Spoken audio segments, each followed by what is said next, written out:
Benvinguts a Movem Fitxa, el vostre podcast sobre educació i jocs de taula. Som en Víctor Ferradellas i la Dèlia Sanú i estem encantats de tornar a saludar-vos un mes més. Què tal, Dèlia, com estàs? Doncs molt bé. A més, trobo que el tema que hem triat pel capítol d'avui és tot un repte. Podríem haver triat un tema menys complex i profund per un segon capítol, però no. Parlem del dol i de la gestió de la pèrdua. I per què? Doncs perquè gairebé ningú ho fa i tant i el Víctor com jo ens hem posat d'acord per explorar amb vosaltres sobre aquest gran tema. Un bon punt de partida és veure quina és la definició oficial que se'ns dona, que podem trobar d'aquest concepte.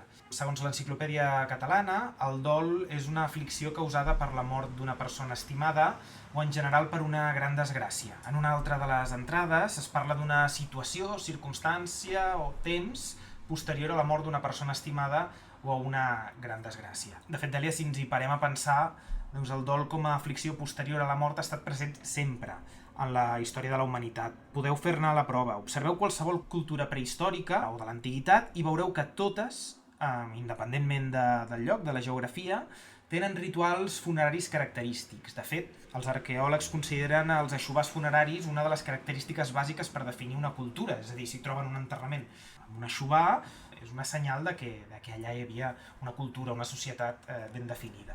Sempre hem cuidat dels nostres morts, ja siguin tombes humils en les que potser s'enterrava el difunt amb una peça de ceràmica o amb una joguina, doncs fins a les sepultures més luxoses convertides en veritables monuments. I això arriba fins avui, amb les diferents maneres de gestionar el dol arreu del món. Sí, és curiós com la mort sempre l'hem tingut com una de les veritats més properes, no? I hi ha cultures que és el que has dit, no? Que l'han acceptat, l'han acollit i sense cap mena de tabú i sense cap mena de por han fet rituals i celebracions. I en canvi nosaltres, em refereixo com a la nostra societat occidental, no? Doncs ens allunyem d'ella, l'evitem. Evitem sobretot parlar de la mort, evitem parlar de les dolències, de les malalties i de tot allò que fa evident la nostra existència i que per tant també fa evident el nostre final, que som éssers finits. I tot això, Víctor, no sé, però a mi personalment em fa por i no m'amago. Sí que és veritat que amb els anys te n'adones que a partir de les experiències prèvies, els coneixements que tens, vas creant una mica els teus propis recursos per gestionar el teu propi dol. Jo crec que és un tema amb moltes ramificacions, és un arbre amb moltes branques, perquè no deixa de ser també un mirall en el que ens reflectim, en el que ens mirem a nosaltres mateixos. No volem pensar en el moment de la mort, no volem pensar en el moment en el que algun dels nostres éssers estimats no hi serà i haurem d'adaptar-nos a una situació en la que no podrem tornar-hi a parlar, no podrem tornar a fer un àpat amb ells. Jo crec que és molt interessant veure a diferents punts del món, a diferents llocs del món, com ho viuen. És fascinant. De fet, ara aquí celebrarem Tots Sants, no? Que tradicionalment és el dia que els nostres pares, els nostres avis, anaven al cementiri a deixar unes flors, no? Al nínxol, i a tenir aquest moment de connexió íntima, no? Aquest moment d'oració, d'aquest record amb els que ja no hi són. És curiós, com tu ho deies abans, Dèlia, que no hi volem pensar, no ets només tu, jo crec que a molts ens fa por pensar-hi, i urbanísticament això també reflecteix. Fixa't que aquí a Barcelona, per exemple, els cementiris tenen unes tàpies, uns murs altíssims. I on s'acostumen a situar també? Als afores, no? Antigament, al voltant de les esglésies o tal, però sempre als afores. De fet, aquí a Barcelona mireu, no? El cementiri de Sant Andreu o el del Poblenou mateix, grans murs que separen el món dels vius del món dels morts. Però tu, en canvi, estàs passejant per Tòquio, camines, de cop i volta gires el cap, a una banda tens un parc infantil i a l'altra tens un camp de làpides, tens un cementiri. Allà no posen grans murs perquè no el vegis, no? I després ja anem a casos extrems, no ho sé, podríem anar a Mèxic, no? I veure el tipus de celebracions que faran també justament aquests dies, no? Aquest principi de novembre, que si la Fiesta de los Muertos, etc., en la que tenen una manera d'honrar molt més festiva, potser, que la nostra, no? Sí. Sense anar massa lluny, quan vaig viatjar fa poc a Edimburg, allà, bàsicament, tot és molt històric, no? I en els carrers, tots els carrers estan inundats de cementiris. El castell d'Edimburg està envoltat d'un cementiri preciós i allà culturalment la gent acostuma, doncs, després de sortir de les escoles, després de sortir de la feina, a fer pícnics allà en aquells parcs, perquè ho consideren com a parcs, els cementiris. Ara que ho deies això m'ha vingut al cap una campanya que va fer Cementiris de Barcelona, que era una campanya una mica xocant, no? que s'organitzaven visites guiades a dins dels cementiris històrics d'aquí de Barcelona, perquè realment hi ha verdaderes obres d'art en panteons funeraris i en làpides de segons quins personatges del segle XIX que pagaven una morterada a artistes de l'època per fer panteons impressionants, que són escultures molt belles visualment, de molt bella factura, no? Però tot no deixen de ser maneres de veure la mort al final, no? D'enfrontar-nos a aquest moment de pèrdua, d'apropar-nos, exacte. Jo crec que té molt a veure també en com som com a societat, no? Ara la Dèlia m'està maleint perquè estic sortint del guió, però crec que som una societat molt hedonista, que va buscar el plaer, no? I el dol és del tot, excepte plaent, no? Ningú, és això que dèiem abans, no? Ningú vol enfrontar-se al moment de perdre un ésser estimat o bé, no sé, no ens agrada estar tristos, no? Per norma general. Ni estar tristos ni tenir proper tampoc tot el que és el tema de les malalties, la gent que té dolències, qualsevol fet que ens trastoqui el punt racional, no, dels nostres cervells ens acaba com... l'allunyem, ens pertorba, ens diem, mira, això no ho acabo d'entendre, no sé com afrontar-ho, i és curiós perquè jo mateixa li he estat donant voltes i dic, ostres, és que em falten estratègies, em falta una bona educació d'intel·ligència emocional, perquè crec que des de petita els adults, i no tan adults, no ho hem sabut gestionar del tot bé, no? I això ens ha fet pensar, no?, també en fer aquest capítol d'avui. Totalment. Realment, t'ho juro, Víctor, o sigui, tinc el cor compungit de dir m'estic imaginant una mort propera i costa molt d'imaginar-se. Per això hem parlat amb un psicòleg, amb Antoni Gata, que ens explicava això, justament. Treballar l'amor i el dol amb nens i joves implica sobretot moltíssima humilitat i generalment el que es fa és un acompanyament perquè, com dic, el dol no sempre és patològic, no? El dol és una part que hem dit que és un procés que és natural, que és normal i que s'ha de viure perquè serà el procés que ens ajuda a assumir aquesta pèrdua. Aleshores, sí que hem de tenir clar que l'amor ens iguala a tots, no? De la mateixa forma que nens i joves no tenen les respostes a tot, doncs nosaltres tampoc. No és que nosaltres puguem dir unes respostes específiques i certes sobre la mort. Per tant, això d'aquesta manera ens iguala a tots i jo crec que és un bon moment per crear diàleg entre nens i joves, no? Quines són les seves experiències, com s'estan sentint, perquè de fet aquí serà on treballarem més. Treballarem amb la vida més que amb la mort, perquè el cervell no entén la no existència, el cervell no entén el per sempre, aquesta persona ja mai més estarà aquí, costa d'assimilar. Un altre punt que jo trobo que és superimportant és el de saber sostenir la incertesa, no? On estan els límits clars, què és el que controlo, què és el que no, i quines coses no sé o no puc saber.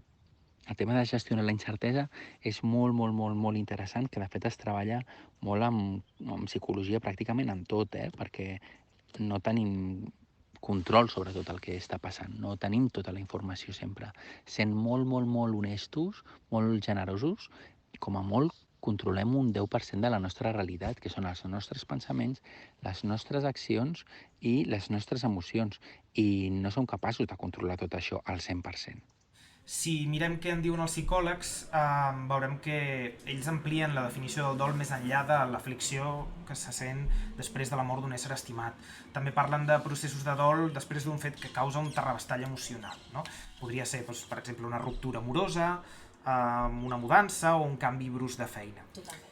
Per mirar d'entendre tot el que ens passa pel cap quan sentim el dol, quan estem vivint el dol, els psicòlegs han definit 5 fases. Serien la negació, la ira, la negociació, la depressió i l'acceptació. 5 fases molt autodescriptives, no Dèlia? O sigui, podríem començar parlant de la negació, no? Que és aquest moment de xoc, no? Exacte. Xoc amb la realitat. Exacte. No em puc creure que m'estigui passant això a mi. No? O també el defineixen com sentir com que estàs en un malson, no? O sigui, no és el primer impacte, no? I més sobretot si aquesta tragèdia que ha provocat el dol ha estat inesperada. Després es reconeix com una fase d'ira, culpar el món, no? Tots ens ha passat, tots ens hem enfadat. Amb més o menys intensitat a tots ens ve aquest pensament, no? De per què m'està passant això a mi? I comparar tota l'estona i dir, escolta, però què he fet jo malament per rebre tanta... Tan mal, no? Sí. Sí. La negociació doncs, és el moment en el que aquí tots també hem negociat en algun moment al llarg de la vida, però aquí no es negocia amb algú o amb alguna altra persona, sinó negocies amb aquesta nova realitat que et toca acceptar, que et toca afrontar. En qualsevol negociació toca cedir alguna cosa, donar alguna cosa per rebre'n una altra. I després dues fases molt ben identificables com són la depressió, la tristesa i l'acceptació final. No? Antoni, el psicòleg amb el que hem parlat, ens comentava pots anar i tornar d'una fase a una altra i que fins i tot doncs, hi ha un perill, no?, de que et puguis quedar estancat en alguna d'aquestes fases i que és important fer el trànsit fins a l'acceptació final. I hi ha moments que ja estaràs més d'estona a la part de negociació que a la de depressió i transitaràs de la teva manera, no?, en cada una de les fases. Clar, definitivament, com has dit abans, el dol no va agafat de la mà de la mort. Implica molt més, implica qualsevol canvi, com has explicat abans, d'una ruptura amorosa, una mudança. En definitiva, indica un canvi important a les nostres vides, no? Bé, ara ve com la gran pregunta, no? Com deien en els Simpsons, ¿es que nadie piensa en los niños? Aquell meme tan... Característic, sí. Clar, i ara ens preguntem com afronten realment el dol als infants. I em pregunto quines estratègies puc tenir i com els puc ajudar a afrontar tot aquest tema... És el que tu deies, Dèlia, si com a adults ja ens costa... Totalment. Pensem que nadie piensa en los niños. Exacte. No? Doncs sí, mira, a veure, ja, com hem dit abans, la societat realment no ens prepara, no?, per a aquests moments. I bé, creiem que no convé fer participar els nens i nenes a viure aquestes situacions de dol. Sovint es pensa això doncs, per protecció i perquè també crea com una certa, com hem dit abans, angoixa, no?, parlar sobre aquest tema. Però realment no parlar-ne no els hi fa cap bé, ja que amb l'ajuda de l'adult, del referent, ells són capaços d'elaborar el seu dol i fer front als canvis i a les pèrdues. I com que som referents, al cap i a la fi trobo que parlar-ne i acompanyar-los amb tota la serenitat del món és primordial. No passa res que quan parlem ens acabi sortint aquell dol interior nostre i plorem amb ells. Penso que ens vegin plorar no és cap signe de debilitat, o sigui, tot el contrari. Els estem ensenyant que els sentiments de la tristesa són normals i els estem legitimitzant, no? I que si ens surt exterioritzar-los amb el plor, doncs no passa res. Ens acompanyem mútuament i al cap i a la fi, si nosaltres ens amaguem, ells a la llarga també ho faran. Això és un tema molt gros, jo crec que donaria per un altre programa, no?, de com a un infant li diem no ploris, no? Està plorant, no ploris. O sigui, en la història dels plors d'infants i adults, mai un no ploris ha servit per que deixis de plorar. Mira, sí, tens raó, no ploraré, no? Tens raó. No. Mai ha passat. A més, és que hi ha molt estereotip, també, no? Abans, o inclús encara ara, no? Els nens no ploren. Els nens no poden plorar, no? No, clar, els nens s'han d'aguantar el plor, són valents i una sèrie de tòpics i etiquetes que els hi cauen a sobre, no? Clar, i si una nena plora, doncs és normal, no? Que fifi, no? És més sentida, és més... De cap manera, no? Vull dir, la tristesa no és patrimoni d'un gènere, al final, no? Aquest tema ja el recuperarem. Sí. Tornem al gra, a veure. Jo us volia fer com una gran recomanació, perquè tant el Víctor com jo hem estat així indagant una miqueta, no? I ara tinc a les meves mans per fi com una guia Michelin per mi per veure com tractar i tenir una sèrie d'estratègies i una sèrie de recursos de com tractar el dol i la mort amb els més petits. Agafo llibreta, agafo boli i vinga. Aquí estic. Fa uns anys, una companya meva de la Facultat d'Educació va fer el seu treball de fi de grau sobre el dol a l'educació infantil. I ella va crear un pla d'acció educativa per fer front a aquesta gran incògnita, no?, que a molts de nosaltres ens supera, no?, tractar-ne, que és el dol amb els més petits. I la Gemma Lumbreras, el 2017-2018, va crear la web www.dolinfantil.com. Es tracta d'una web que és molt fàcil i interactiva, que de fet va guanyar el Premi Extraordinari de TFG del meu curs i va rebre una menció especial de Càritas Diocesana de Barcelona com a treball amb millor contingut social. Aquesta web està bàsicament orientada a famílies i mestres i ens ofereix diferents punts claus. És molt fàcil i interactiva. Com veus, a dalt de tot apareixen 3 ratlletes com d'índex I bàsicament la Gemma també es presenta i què pretén fer, no?, amb aquest pla d'acció educativa. És molt interessant els conceptes. Si cliquem a conceptes ens fa un aclariment dels conceptes del dol i tot el que implica. Més a baix posa els experts recomanen. Aquí, si cliquem, hi ha una sèrie de recomanacions d'experts sobre com parlar la mort i que va bàsicament orientada a les famílies i també als docents. Si t'hi fixes al principi, ens dona com 10 punts claus de com parlar la mort amb els més petits. Després ens posa paper del mestre, estratègies que podem utilitzar per acompanyar-los, per mostrar-nos disponibles, per ser un model emocional, a l'hora de deixar silencis, tot el tema no verbal, com ho podem fer. I també ens ofereix una xuletilla molt bona de com parlar la mort amb les famílies i posar-nos d'acord, família i escola, per tractar la mort conjuntament. Bueno, no només la mort, vull dir, tot el comporta el dol. Aquesta per mi és la part més interessant, és bastant extensa i ens fa uns punts d'alerta també, no? D'alerta que estiguem atents a les petites molèsties físiques, si té un canvi de rol molt exagerat, alerta en donar segons quins consells, no? També en algunes ocasions. I també tenim un altre punt de pedagogies, vale? En l'índex.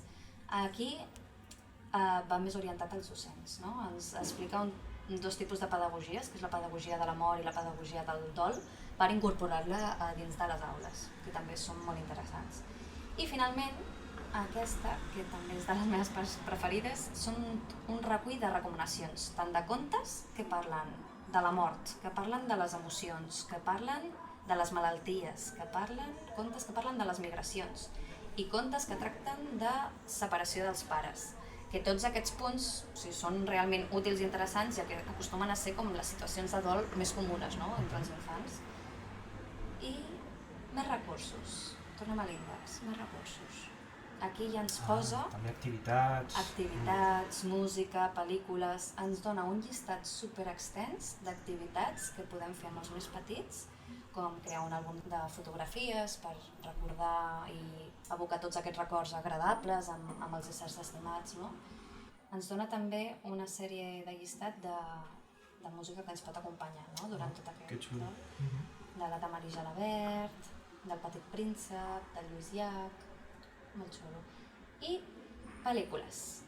Aquí m'ha vingut un flashback al veure totes aquestes... El Valle Encantado, mare de Déu, el Piecito. Són pel·lícules que, vulguis o no, apareixen doncs situacions de mort, de com els protagonistes, no?, passen el dol.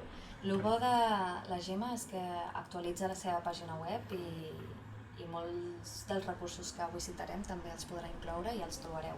És una web que està bastant actualitzada i que jo us recomano veritablement que la tingueu sempre a mà. No, és aigua en el desert, perquè és el que dèiem abans, no en volem parlar, no en volem escoltar, però hem d'estar preparats. Jo crec que val la pena estar preparat per això, perquè, per desgràcia, arribarà el moment en el que ens haguem d'enfrontar a això i pot ser que tinguem un infant al nostre voltant que es faci preguntes i que no entengui què està passant. Però ho estarem passant els adults per gestionar això com per estar a l'alçada, no? I aquí és on, sempre ho diem, el treball conjunt entre docents, entre mestres, entre també si hi ha una figura, si hi ha un psicòleg o un psicopedagog, no?, a l'escola que pot ajudar a fer aquest acompanyament, podem fer feina. I tant.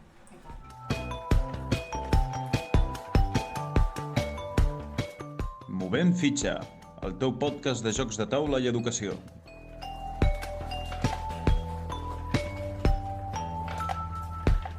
Comencem aquest bloc de propostes. Dèlia, comença tu. He agafat un recull de 3 contes que parlen una miqueta de com afrontar el dol, de com també fer una transició de diferents emocions. Començo pel primer, que és el meu preferit, de fet sempre cada any l'explico a l'aula. Va més enfocat a nens i nenes a partir de 3-4 anys, però es pot explicar fins als 7-8, recomanaria, bàsicament. Es titula L'illa de l'avi, és de Benji Davis i de l'editorial Andana. És un conte d'un nen, que és el protagonista, que es diu Leo, que estima moltíssim el seu avi i el seu avi també l'estima moltíssim a ell. I comparteixen un racó molt especial de la casa, no entraré en detalls per no fer spoilers, però bàsicament el conte mostra com els records i els vincles, no?, poden perdurar i són molt preuats i que les persones que estimem sempre amb aquests records i amb aquests vincles les sentirem a prop, no? Un conte molt bonic que realment recomano. Un altre conte que em va semblar molt bonic i les il·lustracions, la veritat és que són màgiques, es titula Una gota d'aigua. És d'Inés Castelbranco i l'editorial és Akiara Books. És un àlbum il·lustrat que és magnífic, explica com la vida a través d'una gota d'aigua, no? I del seu procés, i que és un fil conductor que transforma la vida, i ho intenta interpretar també com és la vida de les persones, no? De que a vegades s'ajunta, s'amaga, es fan afluents, a vegades cau la gota al mar i entra com en un conjunt. Utilitza com aquesta comparació de la vida humana amb la gota d'aigua i també és com el poder transformador de l'existència de l'aigua amb la nostra pròpia vida. Molt xulo i 100% recomanable. Sí que és més difícil de comprendre perquè tot va enllaçat amb metàfores, no? I el recomanaria més per unes edats més grans. Sí. L'altre deies que era... A partir dels 4, 3-4, no? I aquesta seria més enllaçada cap als 6, 7, 8, cap amunt. Tot també depèn de l'estat emocional maduratiu de cadascú. Un altre que va més enllaçat pels petits de la casa es titula T'estimaré sempre, petitó. És un conte de Debbie Gliori i l'editorial és Estrella Polar. Aquest li tinc una estima especial perquè me'l van llegir de petita també i és un conte molt senzill d'entendre. Com que està dirigit als més petits, és l'amor, explica l'amor incondicional, no, entre una guineu petita i la seva mare. Bueno, no interpreta que és la seva mare, parla d'una guineu adulta, i és molt bonic perquè pot ser mare, pare, adult, avi o tiet. I es pregunten, doncs, el protagonista que es diu Quet es pregunta com aquest amor incondicional que sent la guineu adulta per ell. Malgrat aquesta guineueta faci dolenteries i sigui una miqueta dolentot, li fa preguntes com m'estimaràs encara que sigui un os? M'estimaràs encara que sigui un cocodril i un insecte? És molt bonic també perquè fa molts rodolins, que per a la canalla més petita també els agrada, no? I acaba amb un final molt dolcet, no? On la mare fa una comparació de l'amor que sent per el seu petit amb la llum de les estrelles, no? Doncs l'amor, igual que les estrelles, la llum de les estrelles no s'apagarà, o almenys nosaltres des d'Ulls Vista no el veurem com s'apaga, no? Un conte molt dolcet que jo el tinc en el meu baúl dels records, no? I que sens dubte el recomano. Tu també, Víctor, ens podries parlar una miqueta de quins jocs ens podrien ajudar, no? A fer una bona lectura de la nostra intel·ligència emocional i tractar-la també amb els més petits. Les propostes de jocs de taula que porto avui no deixen de ser excuses per obrir converses, per parlar, per abordar converses o situacions que no són còmodes, com ja hem dit, però formen part de la vida. La primera proposta de la que m'agradaria parlar-vos és el joc del monstre de colors, basat en el llibre d'Anna Llenes, el llibre del monstre de colors. Probablement coneixereu, sabreu qui és el monstre. Jo crec que tu estàs una mica familiaritzada amb el monstre, no? De fet, te'n recordes l'any passat vaig anar... Bueno, no sé si em vas veure les fotografies, vaig anar disfressada del monstre de colors. Ah, sí? Del de la calma, que és el que més em representa, de color verd. Pels que no el conegueu, el monstre és com un personatge fet de cintes de colors. Llavors, la premissa del conte, i també del joc, és que el monstre està fet un embolic. No sap ben bé què li passa, té un embolic molt gran d'emocions dins seu, que el conte representa per tots aquests colors que veiem entortolligats al voltant del seu cos. Per això el monstre demana ajuda, i una nena, la Nuna, l'ajuda a posar ordre. La Nuna acompanyarà el monstre en un viatge a través de les emocions per comprendre-les una a una, tot plegat en un estil d'il·lustracions que impacten visualment. El joc de taula, que està implementat per en Josep Maria Allué i en Dani Gómez, i que publica De Vir, porta damunt del taulell el llibre, i ho fa amb un taulell on es mostren aquestes 6 emocions bàsiques que apareixen al llibre, i amb 2 figuretes, la del monstre i la de la nena. Caldrà tirar un dau i llavors els personatges van movent-se a través d'aquestes emocions. La gràcia d'aquest joc, i és per això que en parlem avui, és que cada vegada que el personatge del monstre cau en alguna de les caselles d'emocions, si volem que el monstre entengui de què tracta aquella emoció, es convida la persona que ha tirat el dau a explicar una anècdota que tingui a veure amb aquella emoció. Doncs causa l'alegria, explica'ns alguna cosa que et posi alegre. Causa a la casella de la tristesa o a la de la ira, explica'ns una situació que provoqui això.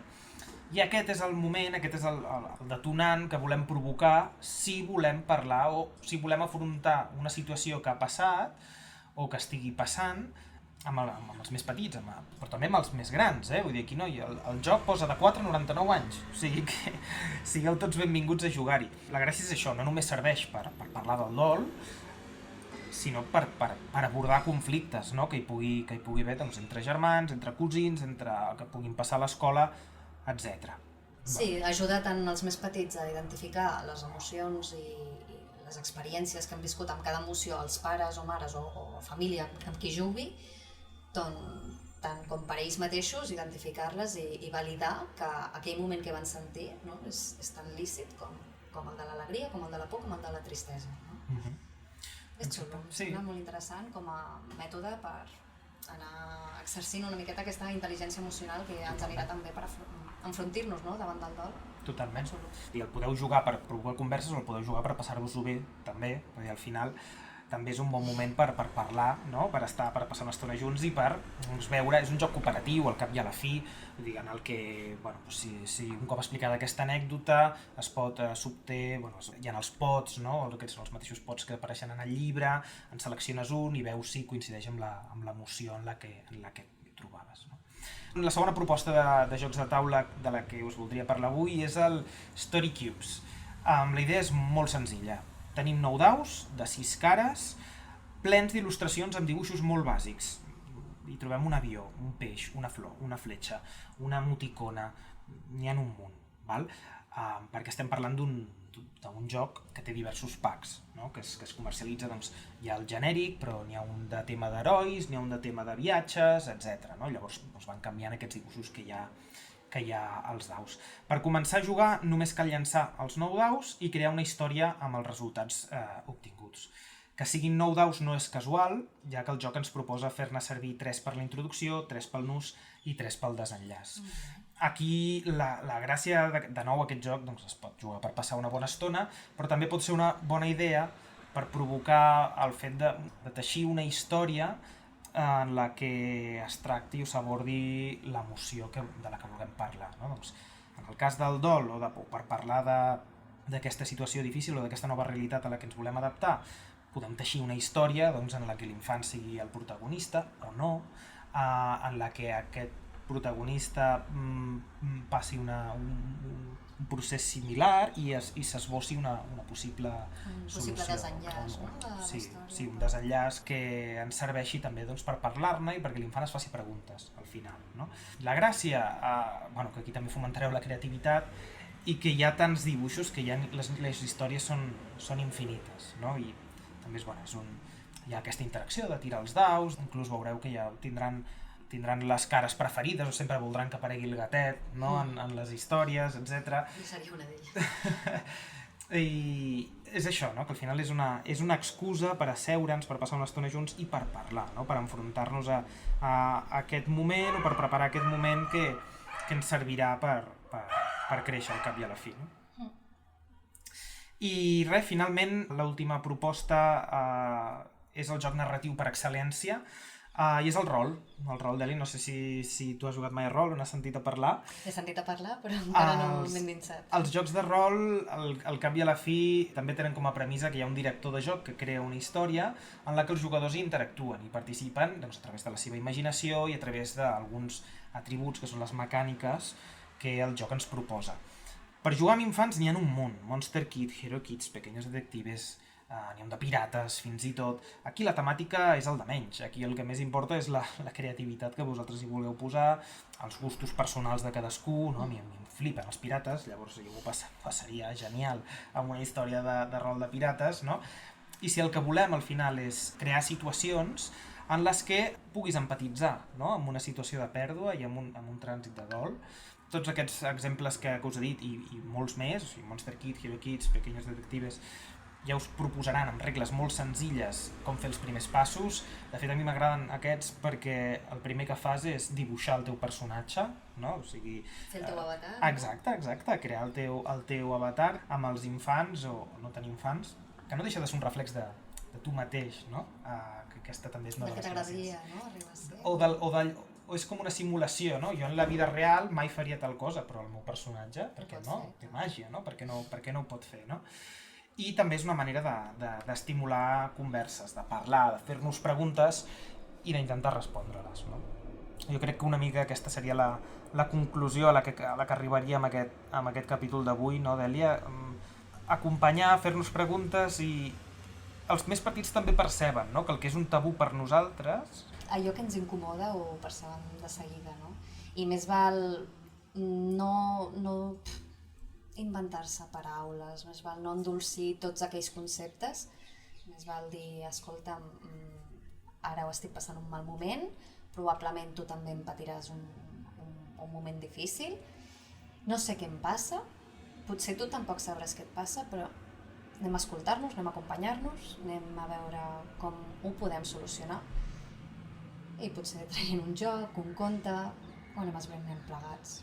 Totalment. A mi em preval molt més tenir una conversa sincera, no? En aquest sentit de dir, mira, a mi em costa molt parlar de que l'avi ha mort, és un moment molt dur perquè segurament no el tornarem a veure, però anem a buscar una proposta, una estratègia d'acomiadar-nos correctament i dir, mira, què t'agradaria fer? Com t'agradaria acomiadar-te de l'avi? Bueno, dic avi, pot ser gos, pot ser etc, no? Sí, o imagina't que ho estàs passant molt malament perquè hem canviat de ciutat, hem canviat d'escola, no vull anar més a l'escola, doncs es tracta d'acompanyar al final, no? En aquest procés. I sobretot, quan et facin preguntes, no t'atabalis, deixa-t'ho pensar, deixa-t'ho pair i dir, mira, en aquest moment no ho sé, t'ho puc respondre més tard, i són literals realment i a més comprensius i ja et diran, ho entenc, a mi també em passa, és normal que a tu també et passi, no?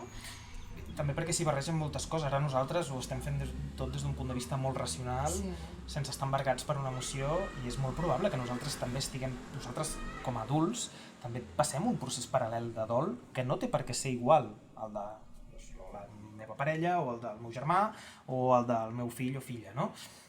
Aleshores, per això és el que el dèiem abans, no? Estar preparat per això, o tenir una guia, saber com actuar, saber on poder anar a buscar un referent, crec que és important. Totalment. I sobretot, no ho hem comentat suficient, però cal tenir el recurs a mà del psicòleg, de referència o demanar ajuda. Sí. Però bé, és el que deies tu, Dèlia, al principi. Hem volgut dedicar aquest capítol a aquest tema, perquè és important i perquè ens hem adonat que realment ningú en parla tant. No, ara vindrà Tots Sants i tots veurem les imatges del cementiri. És l'únic cop a l'any que veiem imatges del cementiri, no? I Halloween, que l'eterna batalla, no? Castanyar de Halloween, però el Halloween no deixa de ser també una manera de processar el dol en els seus orígens. Ens estàs convidant a apropar-nos més, no? Normalitzar. No, però perquè ens quedem, no? A vegades amb el cinema de terror o el tren de la bruixa, tal, per sentir unes emocions que al final acabarem sentint i que potser no sabrem gestionar, no? Esperem al cap i a la fi que us hagi ajudat, que us hagi entretingut, que us hagi estimulat, i ens trobem en el pròxim episodi, Dèlia. I tant. Moltes gràcies per escoltar-nos i esperem que us hagi sigut de profit.